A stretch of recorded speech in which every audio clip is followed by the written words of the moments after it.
ഈ വിമാനമാണ് അപകടത്തിൽപ്പെട്ടത്. അഹമ്മദാബാദിൽ നിന്ന് ലണ്ടനിലേക്ക് പോവുകയായിരുന്നു 242 ആളുകളുമായിട്ട് ഈ വിമാനം. വിമാനത്താവളത്തിൽ നിന്ന് ഈ വിമാനം പറന്നു പൊങ്ങി ഒരല്പ നിമിഷം കഴിഞ്ഞപ്പോഴാണ് ഒരു മെഡിക്കൽ കോളേജിൻ്റെ മെഡിക്കൽ വിദ്യാർത്ഥികൾ ഹോസ്റ്റലായിട്ട് ഉപയോഗിക്കുന്ന ഒരു ഭാഗത്ത് ഈ വിമാനം ഇടിച്ചിറക്കിയത്. സാങ്കേതിക തകരാറാണ് അപകടത്തിന് കാരണമെന്നാണ് ഇതുവരെ പറഞ്ഞു കേൾക്കുന്നത്.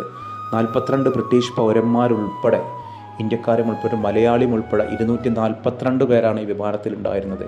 ഒരുപാട് സന്തോഷത്തോടെ പ്രതീക്ഷയോടെ ഈ വിമാനത്തിലിരിക്കുന്ന യാത്രക്കാരാണ്. അവർക്കറിയില്ല അടുത്ത നിമിഷം എന്താണ് സംഭവിക്കാൻ പോകുന്നത് എന്നുള്ളത്. ഒരുപാട് പ്രതീക്ഷകളുമായിട്ട് പോയ ആളുകളാണ്. കൂട്ടത്തിലൊരു മലയാളിയായ തിരുവല്ലക്കാരി നഴ്സ് ഉണ്ടായിരുന്നു. കുവൈത്തിലായിരുന്നു മുമ്പുണ്ടായിരുന്നത്. വീട് പണിയൊക്കെ പൂർത്തിയാക്കാൻ വേണ്ടി കഴിഞ്ഞ ദിവസം നാട്ടിലേക്ക് വന്ന് ലണ്ടനിലേക്ക് പോകാൻ വേണ്ടിയിട്ട് നേരെ കൊച്ചിയിൽ നിന്ന് അഹമ്മദാബാദിൽ പോയി അവിടെ നിന്നാണ് ലണ്ടനിലേക്ക് വന്ന് ആ യാത്രയാണ് കത്തിയമർന്ന് എല്ലാ സ്വപ്നങ്ങളും ഇല്ലാതായത്. മനുഷ്യൻ്റെ അവസ്ഥ ഇത്രയേ ഉള്ളൂ. അടുത്ത നിമിഷം എന്താ സംഭവിക്കുക എന്നുള്ളത് നമുക്ക് മുൻകൂട്ടി പറയാൻ സാധ്യമല്ല. ഈ ഇരിക്കുന്ന മുഴുവൻ യാത്രക്കാരിലും ഗുജറാത്തിലെ മുൻ മുഖ്യമന്ത്രി അടക്കമുള്ള ആളുകളുണ്ടായിരുന്നു, VIP ഉണ്ടായിരുന്നു.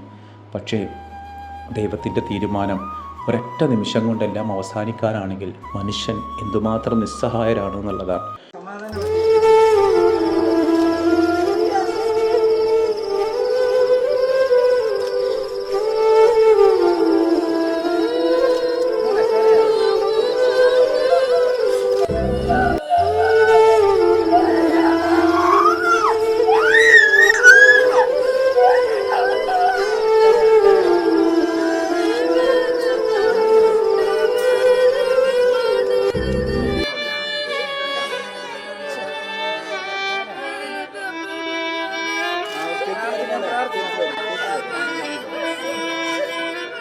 എല്ലാവരും പ്രാർത്ഥിക്കുക, ഞങ്ങളെല്ലാവരും പ്രാർത്ഥിക്കാം.